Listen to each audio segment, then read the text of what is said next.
Ladies and gentlemen, welcome back to Let's Dev. Today we continue to beat the heat by working on our water gun combat game. Now last time we added an arsenal of new secondary weapons to the game for our player to use. This included the spontaneous addition of a hose-like spray that we'll hopefully actually be able to use in the future. But today we focus on the present. Now water guns are fun and all, but they're no fun alone, which is why we'll be adding some enemy AI to our game. We'll be adding basic pathfinding and attacking for enemies, and we'll be following Warframe's take on the arena concept, so we don't need anything too advanced. So that's our plan, let's get to the coding. I'll be using the same pathfinding code we've used in projects before, a global pathing grid with walls taken into account. From there I moved on to our enemy object and gave it all the variables we'd need to make them function, including walk speeds, health, and hurt effects. I added the pathing code, again nothing we haven't done before, and drew the parts of our enemies, which will actually just be randomly generated from the list of player skins. Next, I realized our gun was basically cosmetic in function, so we could allow the enemies to use the same object with a bit of tweaking. And so I changed a few things, mostly variable references, and just like that, our gun was now universal, which saved us a good bit on time. In fact, I didn't realize just how much time I could have saved here with more forethought, because a lot of the code our player used could be applied to the enemies in terms of cosmetics.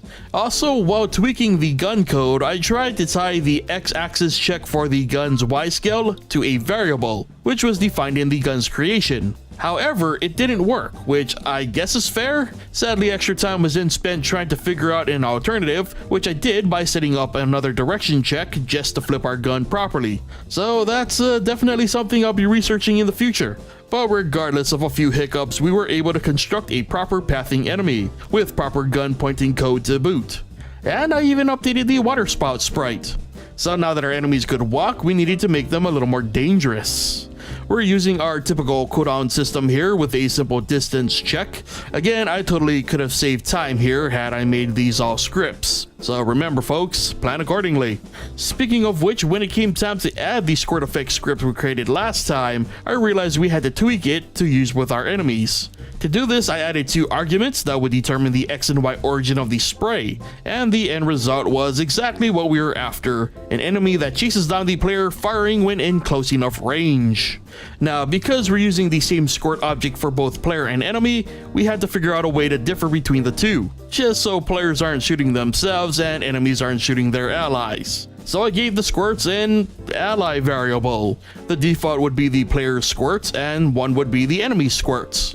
Making this distinction meant we could set up a collision for our player squirts that would check specifically for enemies. And on said collision, they would initiate the whole damage check sequence, which in case you need a refresher, checks if the enemy is in a hurt state, and if not, sends it into said hurt state with a minor flash effect and health check.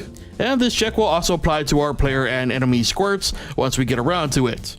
But for now, I added a health bar that would show anytime the enemy is squirted on, and there we had it. Our water gun game just got a little less lonely. And as you can see on their own, the enemies aren't much to deal with, but as a group, they can be pretty deadly.